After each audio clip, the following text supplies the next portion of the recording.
Hey guys, Jared here, and today we're going to check out the ASUS ZenBook Pro and see what it's got to offer, as well as how it performs through a number of benchmarks to help you decide if it's a laptop you should consider.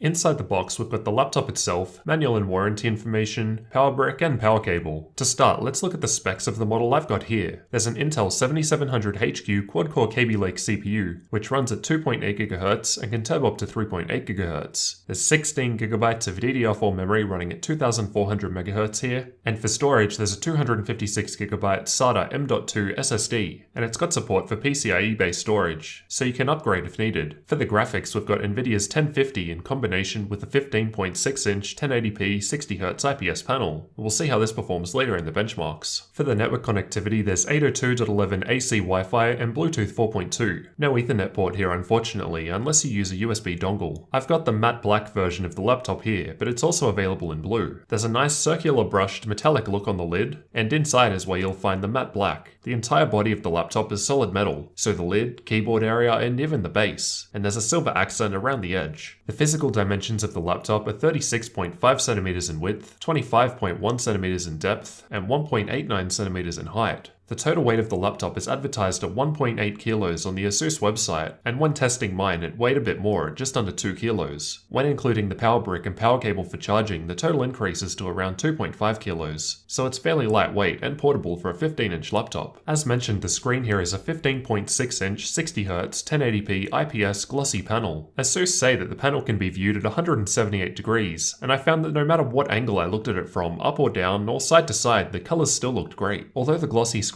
does look good, one of the downsides is of course that it shows all reflections. It's also a touchscreen, so all those fingerprints will be clearly visible. I don't have too much experience with touchscreens, but I found it to work well. I've also measured the colors produced by the screen using the Spider 5 Pro, and my results return 96% of sRGB, 67% of NTSC, and 73% of Adobe RGB, so in terms of color reproduction it did pretty well. I've also performed my usual backlight bleed test on the display, which involves having the laptop show a completely black screen in a dark room to help emphasize any bleeding around the edges. I then take a long exposure photo with my camera to help display any bleed, so basically this is a worst case scenario test. The results were pretty good. Interestingly, there's extremely minor bleed shown in the photo that I wasn't able to see myself. This is the first time that's happened in over 15 laptop reviews. As I couldn't actually see it, even with the lights off, I'm going to say it's virtually non-existent, and not a problem practically. Though of course, this will vary laptop to laptop. While moving the display, there was almost no flex. It's really solid owing to the metal construction, and the hinge which runs along most of the base. You can almost open the laptop with one finger, but it's not quite heavy enough for that. Above the display is a VGA camera, so it's only capable of 480p video at 8 frames per second, and uses a 4:3 aspect ratio. As you probably expected, the video is kind of garbage. I think the microphone sounds alright, but I'll let you judge for yourself. The keyboard is backlit with white LEDs, which can be adjusted between 3 brightness levels. No options to change the colors unfortunately. There's plenty of spacing between the keys, but in order to get that, there's no numpad available. I personally prefer this as I never use the numpad myself, so it's something to be aware of if you do. Overall, I like typing on the keyboard. I'd describe the key presses as slightly mushy and quiet. There was some flex while pushing down hard on the keyboard, but this wasn't noticeable under normal typing conditions. Overall, it feels fairly solid. I also found the touchpad to work pretty well. It's got a very smooth surface and I had no problems using it. Moving on to the available I/O, on the left we've got the power input, HDMI port, and 2 USB 3.1 Gen 2 Type-C ports with Thunderbolt 3 available. Over on the right there's a 3.5mm headphone and mic combo jack, a micro SD card reader slot, and 2 USB 3.1 Gen 1 Type-A ports. On the front there's just a couple of LED status indicators, while on the back there's nothing except some subtle ZenBook branding. Up on the lid is the ASUS logo, which is lit by white LEDs while powered on. Both the lid and matte interior showed fingerprints very easily, but they were pretty easy to wipe away. Underneath there's basically nothing other than 2 speakers towards the front, as well as some rubber feet which help prevent the laptop from moving around on flat surfaces when in use. There are 2 more speakers on either side of the keyboard for a total of 4 speakers, and I thought they sounded quite good for laptop speakers. There was some bass and they sounded clear even at higher volumes. Powering the laptop is a 73 watt-hour 8-cell battery, and with a full charge and doing basic tasks such as browsing the internet and watching YouTube with the screen on around half brightness, keyboard lighting off, and background apps disabled, I was able to to use it for 4 hours and 2 minutes. While playing The Witcher 3 with medium settings and Nvidia's battery boost set to 30 FPS, the battery lasted for an hour and 4 minutes. The laptop did pretty well here, owing to that fairly large battery and lower powered 1050 graphics, and it's one of the best 15-inch laptops I've tested in terms of battery life. During normal use with an ambient room temperature of 24 degrees Celsius, the CPU idled at 38 degrees Celsius, while the GPU idled at 39 degrees Celsius, so fairly cool. And here are the external temperatures of the laptop where you'll actually be putting your hands. With the CPU and GPU maxed out for around half an hour with the same room temperature, the CPU reached a maximum of 83 degrees Celsius, while the GPU peaked at 79 degrees Celsius. No CPU throttling was observed. However, GPU throttling was present as the core clock dropped from 1709 MHz down to 1506 MHz in just a few minutes. Despite this, considering there are no fan vents underneath, it ran fairly cool. Though this seems to be because of the throttling. We can see that the keyboard area has warmed up quite a bit more, mostly towards the middle, and it was quite noticeable while typing, but wasn't too bad. I also found the laptop fairly quiet when not gaming. At idle, it sat around the 36 decibel mark and I could barely hear it. This is what it sounded like. While maxing out both the CPU and GPU, it went up to 47 decibels, which was a fair bit quieter than other laptops with similar specs that I've tested, and here's what that sounded like.